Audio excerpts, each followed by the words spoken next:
Okay, so in this video, I just wanted to show you quickly. So we've covered the three techniques. As you know, we've got the engraving flower, the low relief with engraving, and then a little high relief flower with flat petals and the raised ones.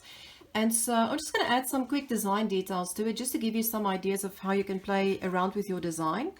Because you want to do all of this before you do the patina process. And so actually, let me get one of these little toolies.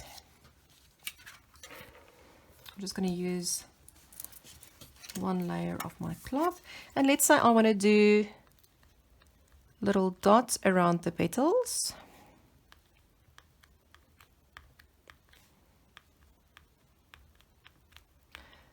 Then you can do that. So this is where the creative part of metal embossing comes in. This is where you absolutely make the design your own. I mean, I can give all of you guys exactly the same patterns, but I know that they'll all look different in the end. And that's what I absolutely love about this craft is just put your own spin onto things. Use your own creativity. Don't let anything hold you back. Have the freedom to play, to add little details to it if you want, and just enjoy this.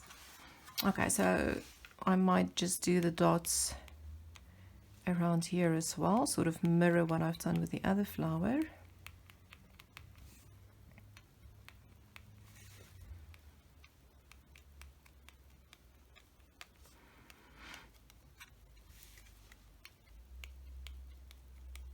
The other thing I want to encourage you is don't ever throw offcuts away, because you can make the most spectacular jewelry pieces. I'll show you quickly. I've got some earrings lying around. And if I show you the size, I mean, these are really, really tiny little bits of metal, but I literally save everything I do. These were done with stencils, and so it was just an offcut because I used it for something else. But the pattern was already on the metal, and I decided, you know what, why don't I just use it and make some gorgeous little earrings? And so these have been done as well with stencils, and you can buy these from any craft store. And then I just added a layer of resin. So I'm going to do a class on this later on, but I just wanted to tell you, don't throw away anything. Okay, so then I want to add some, I just want to add some flower stems and little leaves and things. Actually, don't want that as deep.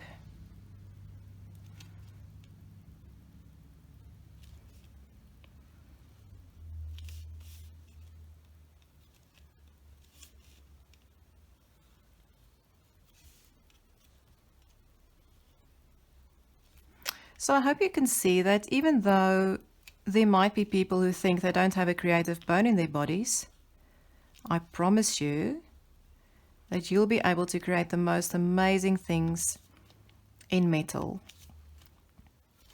I'm not very artistic myself in the sense of I'm not a good drawer at all, or even painting. I've never tried my hand at that, but that doesn't hold me back, because I can just pull off any design from the internet.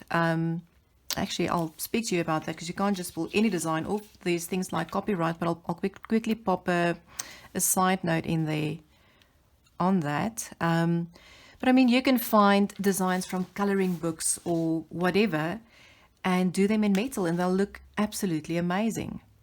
So I really hope you enjoyed this. There's a Facebook group, private Facebook group that I've sent you guys the invite for it. And if you haven't joined yet, please do so, because we share our work. You'll just get so much more out of it if you join the group and just find more inspiration and see what other people are doing with metal. And there we go. So, I mean, you can stick this onto a card or a little gift bag or whatever you want to do with it.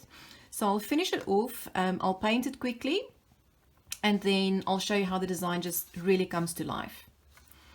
So same with this little one. I'll just do a few doodles and a little bits and pieces, and then I'll come back and I'll show you how we, what the process is for the colored metal, because we don't paint it, we sand it down with a sanding block. So I'll be back soon and I'll just show you how we do that quickly.